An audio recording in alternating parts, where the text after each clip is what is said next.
Hello friend, good morning everyone. आप लोग कैसे हैं? सकते हैं कि आप लोग अच्छे होंगे। आज का करंट अफेयर में आप लोग का मोस्ट वेलकम है। बाबा मैथ विकास सर पर वीडियो के लास्ट बने रहेगा। बहुत सारे क्वेश्चन जो है यहाँ से एग्जाम में देखने को मिल सकता है। हाँ, आप लोग का करंट अफेयर के साथ साथ स्टैटिक जीके भी डिस्कशन करेंगे, वैसे स्टैटिक जीके जो सीधे एग्जाम में देखने को मिल सकता है। तो चलते हैं, पहले हम स्टैटिक जीके पर डिस्कशन करेंगे। अगर आपको वीडियो अच्छा लगे तो लाइक एंड सब्सक्राइब जरूर कीजिएगा। आज का पहला क्वेश्चन ये है कि सोडियम, कैल्शियम, आयरन और पोटेशियम में से सबसे अधिक क्रियाशील धातु कौन सी है? सोडियम, कैल्शियम, आयरन और पोटेशियम में से सबसे अधिक क्रियाशील धातु कौन सी है? तो याद रखिएगा, ये जो है अधिक क्रियाशील जो है पोटेशियम है। याद रखिए कौन सा जो धातु जो है क्रियाशील है, तो पोटेशियम जो है सही होगा। अगला क्वेश्चन ये है कि चुंबकत्व का अनुचुंबकीय समचुंबक सिद्धांत किसके द्वारा किसके द्वारा जो है प्रदर्शित होता है? चुंबकत्व का अनुचुंबकीय समचुंबक सिद्धांत किसके द्वारा प्रदर्शित किया गया था? किसके द्वारा प्रदर्शित होता है? तो याद रखिए प्लेटिनियम के द्वारा। याद रखिए प्लेटिनियम के द्वारा जो है मतलब कि प्रदर्शित होता है। अगला पॉइंट ये है कि सर्वाधिक कठोर तत्व जो है हीरा, कांच, क्वार्ट्ज और प्लेटिनियम में सबसे मतलब कि कौन है सबसे मतलब सर्वाधिक कठोर तत्व जो है कठोर तत्व सबसे मतलब कौन है? सबसे कठोर तत्व कौन है? हीरा है कि कांच है कि क्वार्ट्ज है कि प्लेटिनियम है? तो ऑप्शन आंसर जो है सही होगा, हीरा होगा। याद रखिएगा हीरा जो है सही चला जाएगा। अगला क्वेश्चन ये है कि कॉपर, यूरेनियम, एल्युमिनियम और सिल्वर में सबसे भारी धातु कौन सा है? ये मोस्ट रिव्यू है ये। कॉपर, यूरेनियम, एल्युमिनियम और सिल्वर में सबसे भारी धातु कौन होता है? याद रखिएगा यूरेनियम जो है सबसे भारी धातु है। आंसर जो है आपको यूरेनियम होगा इसमें। अगला पॉइंट ये है कि सोना, चांदी, मरकरी और प्लेटिनियम में सबसे भारी धातु कौन है? तो सोना, चांदी, मरकरी और प्लेटिनियम में सबसे भारी धातु कौन है? तो याद रखिएगा आंसर जो होगा प्लेटिनियम। प्लेटिनियम जो है सबसे भारी धातु है। अगला पॉइंट ये है नीलम रूबी का रासायनिक सूत्र क्या होता है? नीलम जो है रूबी का रासायनिक सूत्र क्या होता है? Al2O3। याद रखिएगा ये Al2O3 जो है मोस्ट रिव्यू यही है। अगला क्वेश्चन ये है कि उत्कृष्ट धातुओं के संदर्भ में निम्न में वाक्य जो है कौन सा सही है? मैंने उत्कृष्ट ये वाक्य के अनुसार जो है सही ये जो है ऑप्शन के अनुसार जो है बीपीएससी ने पूछा है। तो इसमें ऑप्शन जो है आपको जो सही चला जाएगा, उत्कृष्ट धातुएं प्राकृतिक शुद्ध रूप से प्राप्त होती है। याद रखिएगा उत्कृष्ट धातुएं जो है प्रकृति के रूप में शुद्ध रूप से क्या होती है? प्राप्त होती है। अगला क्वेश्चन ये है कि सोने का घोला जा सकता है। सोने के कहाँ किस जगह घोला जा सकता है? तो याद रखिएगा एक्वा रेजिया में। याद रखिएगा एक्वा रेजिया जो है सही हुआ। यानी सोने का कहाँ घोला जा सकता है? तो एक्वा रेजिया जो है सही चला जाएगा। अगला पॉइंट ये है खनिज मिनरल क्या होता है? खनिज मिनरल जो है क्या होता है? तो अकार्बनिक ठोस होता है। याद रखिएगा खनिज मिनरल क्या होता है कि अकार्बनिक जो है ठोस जो है सही चला जाएगा। अगला क्वेश्चन ये है कि इले में नाइट जो कि भारतीय तटीय रेखा के साथ व्यापक रूप से जो है वितरित है, किस व्यापक रूप से वितरित है जो खनिज है? याद रखिएगा इसमें जो है सही आंसर होगा टाइटेनियम। याद रखिए टाइटेनियम जो है सही होगा। इल्मेनाइट जो कि भारतीय तटीय रेखा के साथ व्यापक रूप से वितरित है, वो कौन सा खनिज है? तो याद रखिएगा टाइटेनियम जो है सही होगा। इसके बाद है किस अणुभुजा चूना कहते हैं? किसको अणुभुजा चूना जो है किसको जो है अणुभुजा चूना जो है कहते हैं? तो याद रखिए CaO। याद रखिए CaO जो सही होगा। यानी बीपीएससी 7 में जो है क्वेश्चन ये पूछा है। अगला क्वेश्चन ये है कि कौन सा जो है सीमेंट का मुख्य घटक होता है? कौन सा जो है माने सीमेंट का जो है मुख्य घटक होता है? तो याद रखिएगा लाइम स्टोन और सिलिका, क्ले और जिप्स में। याद रखिए लाइम स्टोन और सिलिका, क्ले और जिप्स में जो है सही चला जाएगा। अगला क्वेश्चन ये है कि टूटी हुई हड्डी की रक्षा के लिए प्लास्टर ऑफ पेरिस का प्रयोग जो है कहाँ होता है? टूटी हुई हड्डी की रक्षा के लिए प्लास्टर ऑफ पेरिस का प्रयोग जो है कहाँ होता है? जिप्स में जो है सही होगा।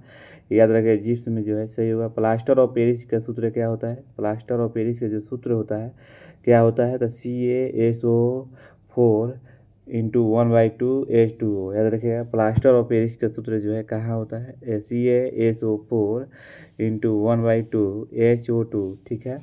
अगला पॉइंट ये है कि कॉपर, लेड, मरकरी, कॉपर जो है, कॉपर, लेड, मरकरी और जिंक में कौन सा जो है उसमें का सबसे अधिक जो है कुचालक होता है, मरकरी होता है।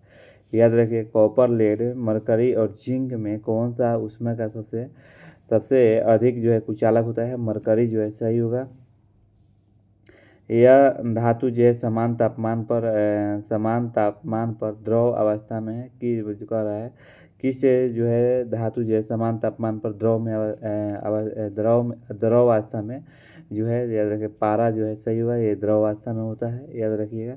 अगला पॉइंट ये है कि तब कोई प्रतिक्रिया नहीं होती है तब भाप गुजरती है और ऊपर से क्या होता है, जो है तांबे, क्या ये तांबे का होगा, याद रखिएगा। ये जो है ऑप्शन का अनुसार जो है सही होगा। अगला पॉइंट ये है, लो आयक्स में बैला डीला में खनन होता है, याद रखिएगा। लो आयक्स में बैला डीला जो है में खनन होता है, तो याद रखिएगा ये जो है हेमेटाइट जो है सही होगा, हेमेटाइट का। एल्युमिनियम का सबसे महत्वपूर्ण आयक्स कौन है, तो बॉक्साइट। एल्युमिनियम का सबसे महत्वपूर्ण जो है आयक्स कौन है, तो बॉक्साइट जो है सही चला जाएगा। अगला क्वेश्चन ये है कि ब्रोन जो है, ब्रोन, लोहा, सिलिकॉन और एल्युमिनियम में से किसका जो है गलनांक सबसे ऊंच होता है, तो याद रखिए बोरोन का। याद रखिए बोरोन का जो है, मैंने ब्रोन, लोहा, सिलिकॉन और एल्युमिनियम में से किसका जो है गलनांक सबसे ऊंचा होता है, तो बोरोन का जो है सही होगा। लोहे का विशुद्धतम का रूप होता है, विशुद्धतम किसका होता है, तो याद रखिए सबसे मतलब लोहे का शुद्धतम जो है कौन सा सबसे लोहा जो है शुद्ध होता है, तो पिटवा लोहा जो है, पिटवा लोहा जो है सही होगा, याद रखिएगा। क्वेश्चन यहाँ पर जो है क्वेश्चन घुमा कर पीछा है। फिर अगला क्वेश्चन ये है कि कुछ धातु ऑक्साइड अम्ल और क्षार के साथ अभिक्रिया कर नमक जो है और पानी बनाते हैं, इन्हें उभयधर्मी ऑक्साइड कहते हैं। उभयधर्मी ऑक्साइड का उदाहरण क्या है, तो याद रखिएगा Al2O3ZNO, याद रखिए Al2O3 जो है ZNO जो है सही चला जाएगा। अब यहाँ से मिश्र धातु जो है यहाँ से कराएंगे। मिश्र धातु जो है अगला चैप्टर है, कराएंगे ग्लेनाइज लोहे के पाइप पर परत होती है, तो याद रखिए जस्ते की। कराएंगे ग्लेनाइज लोहे के पाइप पर परत होती है, तो याद रखिए जस्ते की जो है सही होगा। अगला क्वेश्चन ये है कि किस धातु से बनाई मिश्र धातु को हवाई जहाज तथा रेल के डिब्बे में पुर्जे के काम में लिया जाता है, तो रखिए ये जो है एल्युमिनियम जो है सही होगा। किस धातु से बनाई गई मिश्र धातु को हवाई जहाज तथा रेल के डिब्बे में पुर्जे के काम में लिया गया है, एल्युमिनियम जो है सही चलेगा। अगला क्वेश्चन ये है कि पारद धातु जो है किसका मिश्रण होता है, तो पारद धातु जो है, पारद धातु का जो है, पारद धातु का जो मिश्रण होता है, पारद युक्त मिश्रण माने पारद युक्त जो है मिश्र धातु होती है, याद रखिएगा। अगला क्वेश्चन ये है कि पीतल किसका मतलब कि मिश्र धातु होता है। पीतल जो है किस चीज़ के मतलब कि मिश्रण का होता है, तो तांबा और जस्ता है। तांबा और जस्ता मिलके क्या बनता है, तो पीतल बनता है। पीतल का जो है आपको घटक पूछेगा कि पीतल के घटक क्या है, तो जस्ता और तांबा क्वेश्चन होगा आंसर जो है, जस्ता और तांबा जो है सही होगा। क्वेश्चन को यहाँ घुमाया है। फिर अगला क्वेश्चन ये है कि स्टील की कठोरता प्रदान करने के लिए बढ़ाई जाती है, स्टील की जो है कठोरता प्रदान करने के लिए बढ़ाई जाती है, तो याद रखिए कार्बन की मात्रा, याद रखिए कार्बन की मात्रा जो है सही होगा। अगला क्वेश्चन ये है कि स्टेनलेस स्टील का मिश्र धातु होता है, तो याद रखिए लोहे, क्रोमियम, मैग्नीज, कार्बन और निकिल की। याद रखिए लोहे, क्रोमियम, मैग्नीज और कार्बन और निकिल की। जंग लगे लोहे के वजन में परिवर्तन होता है, तो याद रखिएगा जंग लगे लोहे के वजन में परिवर्तन होता है, तो याद रखिए आंसर जो है यह लंबे समय तक बढ़ता है। याद रखिए यह लंबे समय तक क्या होता है, बढ़ता है। पीतल का मिश्र धातु होता है, पीतल का जो है किसका मिश्र धातु होता है, जस्ता तथा तांबा का। याद रखिए जस्ता तथा तांबा का जो है पीतल जो है मिश्र धातु होता है। अब यहाँ से जो है आपको 11 तरीके जो करंट अफेयर जो है डिस्कशन कर रहे हैं, तो प्लीज़ वीडियो के लास्ट में ज़रूर बने रहिएगा। तो आज जो है पहला क्वेश्चन जो है सब वन लाइनर में लिए हैं, ऑप्शन नहीं है, थोड़ा सा समय का अभाव के चलते जो है ऐसे ले लिए हैं। तो चलिए हम क्लास को नहीं सोचते हैं कि एब्सेंट हो आप लोग का। तो पहला क्वेश्चन ये है कि वर्ष 2026 के प्रतिष्ठित लता दीनानाथ जो है मंगेशकर पुरस्कार के लिए किसे चुना गया है। मैंने वर्ष 2026 के प्रतिष्ठित लता दीनानाथ जो है मंगेशकर पुरस्कार के लिए किसे चुना गया है। तो याद रखिएगा अब ये जो आंसर जो है सही होगा, यानी कैलाश सत्यार्थी। याद रखिए कैलाश सत्यार्थी जो है सही होगा। कैलाश सत्यार्थी जो है इनको जो है नोबल शांति पुरस्कार के लिए जो है विजेता दिया गया है। मैंने कैलाश सत्यार्थी के जो है सही आंसर होगा, कैलाश सत्यार्थी जो है सही होगा। अगला क्वेश्चन ये है कि किस भारतीय शहर को 2030 तक राष्ट्रमंडल खेलों की मेजबानी का अधिकार जो है औपचारिक रूप से दिया गया है। याद रखिए जो है क्वेश्चन ये है कि किस भारतीय शहर को 2030 तक यानी राष्ट्रमंडल खेलों की मेजबानी का अधिकार जो है औपचारिक रूप से दिया गया है। तो याद रखिए अहमदाबाद गुजरात। याद रखिए अहमदाबाद गुजरात जो है सही होगा। अगला क्वेश्चन ये है कि हाल ही में एशियाई कुश्ती चैंपियनशिप 2026 कहाँ आयोजित की गई है। हाल ही में एशियाई कुश्ती जो है चैंपियनशिप जो है 2026 का कहाँ आयोजित की गई है। तो याद रखिएगा ये जो आंसर होगा बिश्केक किर्गिस्तान है। देखिए बिश्केक जो है किर्गिस्तान जो है सही चला जाएगा। अगला क्वेश्चन ये है कि FIDE महिला कैंडिडेट्स शतरंज टूर्नामेंट 2026 का आयोजन जो है किस देश में किया जा रहा है। तो याद रखिए ये जो है पेगवा साइप्रस जो है सही होगा, यानी पेगवा साइप्रस में जो है FIDE महिला कैंडिडेट शतरंज जो है टूर्नामेंट 2026 का आयोजन किस देश में किया जा रहा है। तो पेगवा साइप्रस जो है सही होगा।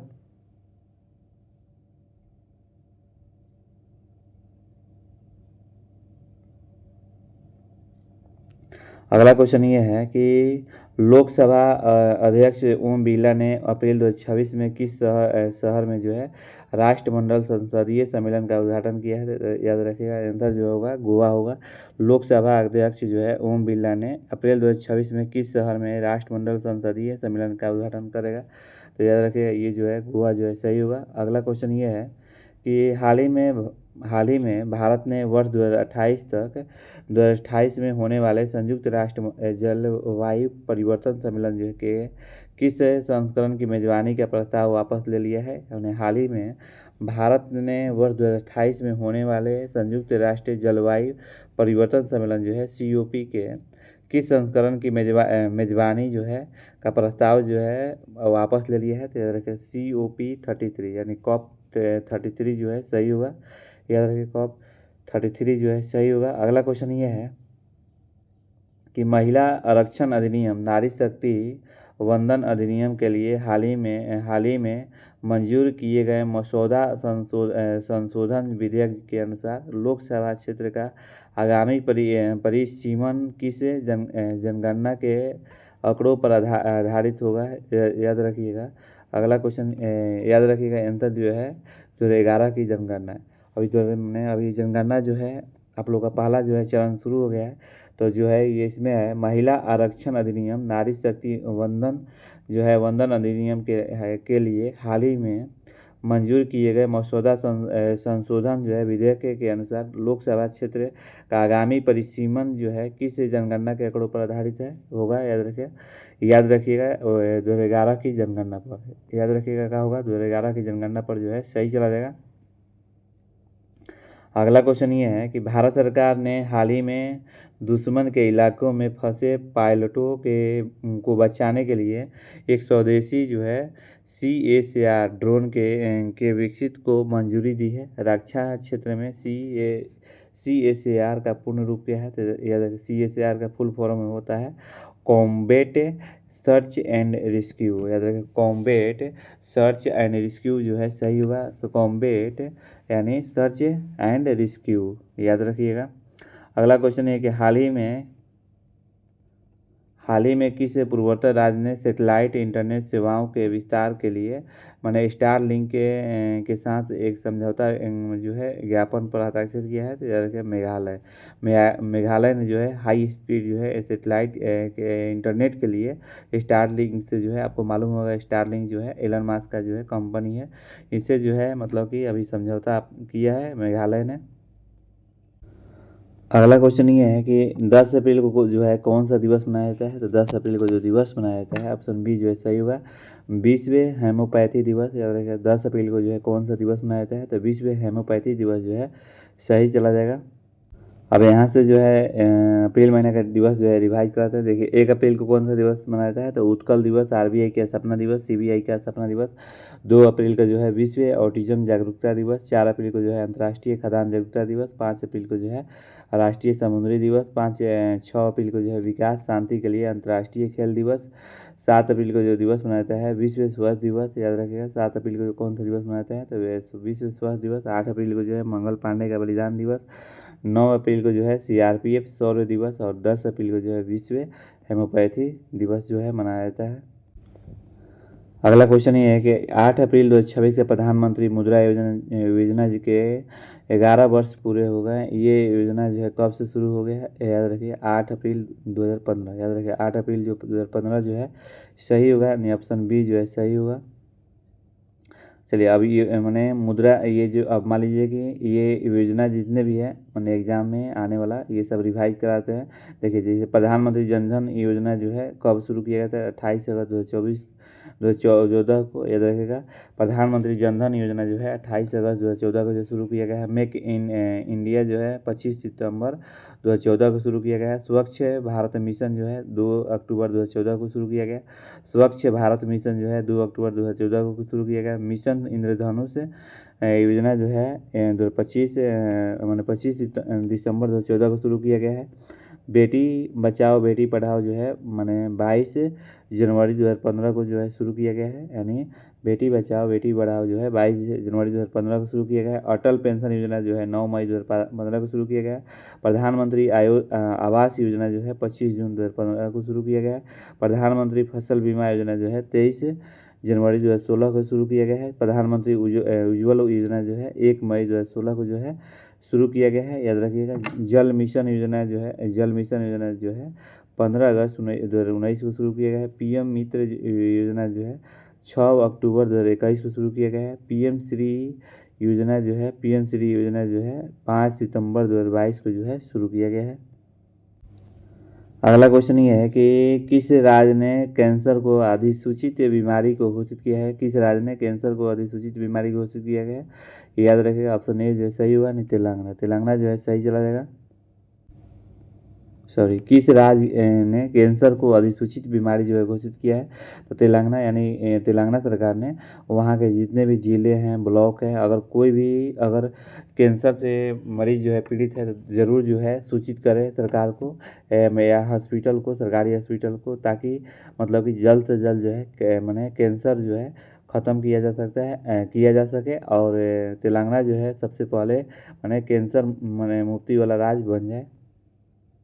अब यहाँ से आप लोग का जो है तेलंगाना का जो है आपको करंट अफेयर पढ़ा रहे हैं। विधानसभा की सीट जो है 119 है, लोकसभा की सीट 17 है, राज्यसभा की सीट 7 है, मुख्यमंत्री जो है हेमंत रेड्डी है और राज्यपाल जो है शिव प्रताप शुक्ल है और राजधानी जो है आपको हैदराबाद है। याद रखिए तो राजधानी जो है तेलंगाना का जो है हैदराबाद है। तेलंगाना टमाटर मिर्च उत्पादन में सबसे नंबर 1 है भारत का। स्कूली बच्चों के लिए मुफ्त नाश्ता योजना जो है तेलंगाना राज्य ने शुरू किया है। जनजातीय चिकित्सा के लिए भारत का पहला राष्ट्रीय क्षमता निर्माण जो है कार्यक्रम जो है हैदराबाद में आयोजित किया जाएगा। भारत का राष्ट्रीय आदिवासी चिकित्सा क्षमता निर्माण जो है कार्यक्रम जो है हैदराबाद में आयोजित किया गया। अदानी समूह तेलंगाना में 2500 करोड़ रुपया के निवेश से डेटा सेंटर स्थापित करेगा। साइबर क्राइम को रोकने के उद्देश्य से ऑपरेशन क्रैकडाउन तेलंगाना की पुलिस के द्वारा शुरू किया गया है। एशिया का सबसे बड़ा civil aviation event wings India 2026 का तेलंगाना में आयोजित जो है किया जाएगा। याद रखिएगा हाल ही में कैंसर अधिसूचित बीमारी जो है जो है हाल ही में कैंसर को अधिसूचित बीमारी घोषित किया गया है, याद रखिएगा। अगला क्वेश्चन है कि हाल ही में world para archery series final में पायल नाग ने कौन सा पदक जीता है। हाल ही में world para archery series final में पायल नागी ने कौन सा पदक जीता है। ऑप्शन ए जो सही हुआ नहीं स्वर्ण, स्वर्ण जो है सही चला जाएगा। अगला क्वेश्चन ये है कि हाल ही में भारत का पहला जो है प्रोटोटाइप फास्ट ब्रीडर जो है रिएक्टर किस राज्य में स्थापित किया गया है। तो याद रखिए तमिलनाडु में जो है स्थापित किया गया है। हाल ही में भारत का पहला जो है प्रोटोटाइप फास्ट ब्रीडर जो है रिएक्टर जो है किस राज्य में स्थापित किया जाएगा। तो तमिलनाडु जो है सही चला जाएगा। अब यहाँ से आपको तमिलनाडु के जो है करंट अफेयर पढ़ा दे रहे हैं। मुख्यमंत्री जो है MK स्टालिन है। मुख्यमंत्री जो है आपको तमिलनाडु के जो है आपको MK स्टालिन है। राज्यपाल जो है राजेंद्र विश्वनाथ अलंकर है। राजधानी जो है चेन्नई है। भारत का जो है सबसे दक्षिणी राज्य जो है तमिलनाडु है। दक्षिणी तमिलनाडु का पुराना नाम जो है मद्रास है। तमिलनाडु का पुराना नाम क्या है तो मद्रास है। लौंग का सबसे बड़ा उत्पादक राज्य जो है तमिलनाडु है। देश के सर्वाधिक रामसर साइट जो है तमिलनाडु में 20 है। और इसके बाद उत्तर प्रदेश में तमिलनाडु दिवस जो है 18 जुलाई को मनाया जाता है। भारत के पहले संप्रभु AI पार्क की स्थापना तमिलनाडु में की जाएगी। लोकसभा की सीट 39 है। विधानसभा की 234 है। राज्यसभा की सीट जो है 18 है। तमिलनाडु ने किसान उत्पाद संगठनों की समीक्षा हेतु उच्च स्तरीय समिति का गठित किया गया है। 39वें भारतीय अंतर्राष्ट्रीय चमड़ा मेला जो है चेन्नई में हुआ था। मदुरै हवाई अड्डा तमिलनाडु अंतर्राष्ट्रीय हवाई अड्डे का दर्जा जो है देने का मंजूरी दी है। कल आप लोग का होमवर्क में पूछे थे कि महात्मा गांधी का जो है हत्या कब हुआ था। महात्मा गांधी का जो हत्या हुआ था याद रखें 1948। याद रखें 1948 में जो है महात्मा गांधी का जो है हत्या हुआ था। चीन ने भारत पर आक्रमण कब किया था। चीन ने भारत पर आक्रमण जो है 1962 में किए थे। चीन ने भारत पर आक्रमण जो है 1962 में किया गया था, याद रखिएगा। अगला क्वेश्चन है कि भारत पाक युद्ध जो है कब हुआ था। भारत पाक युद्ध जो है आपको 1965 में जो है हुआ था। याद रखिए भारत और पाक युद्ध कब हुआ था तो 1965 में हुआ था। और पश्चिम बंगाल का जो है राज्यपाल कौन है तो रवि है। याद रखिए पश्चिम बंगाल का जो राज्यपाल जो है रवि है, याद रखिएगा। अब यहाँ से आप लोग जो है होमवर्क पूछते हैं। विश्व का सबसे व्यस्त व्यापारी नदी कौन सी है। आप लोग कमेंट में जो है मेंशन कीजिएगा विश्व का सबसे व्यस्त व्यापारी नदी कौन सी है, तो ये जरूर कमेंट में मेंशन कीजिए। विश्व का सबसे बड़ी झील कौन सी है। विश्व का जो है सबसे बड़ी झील कौन सी है, या ये भी आप लोग जरूर कमेंट में मेंशन कीजिए। विश्व का सबसे गहरी जो है झील कौन सी है, ये जरूर कमेंट में मेंशन कीजिए। विश्व का सबसे गहरी झील जो है कौन सी है। अगला क्वेश्चन ये है कि विश्व का ताज़ा झील कौन सी है। विश्व का ताज़ा झील जो है कौन सी है, ये आप लोग जरूर कमेंट में मेंशन कीजिए। तो आज का वीडियो इतना ही। वीडियो कैसा लगा जरूर। आप मानते हैं कि आज जो है थोड़ा सा वीडियो जो है उतना डिटेल में नहीं बता पाए, क्योंकि कल जो है थोड़ा सा हम निकल गए थे कहीं, तो PDF नहीं तैयार हो पाया। लेकिन कल से फिर हम लोग कल से हम लोग फिर से हम विधिवत तरीका से जो है करंट अफेयर जो है डिस्कशन करेंगे। तो आज के वीडियो इतना ही। लास्ट तक जुड़े रहने के लिए बहुत बहुत धन्यवाद। Thank you.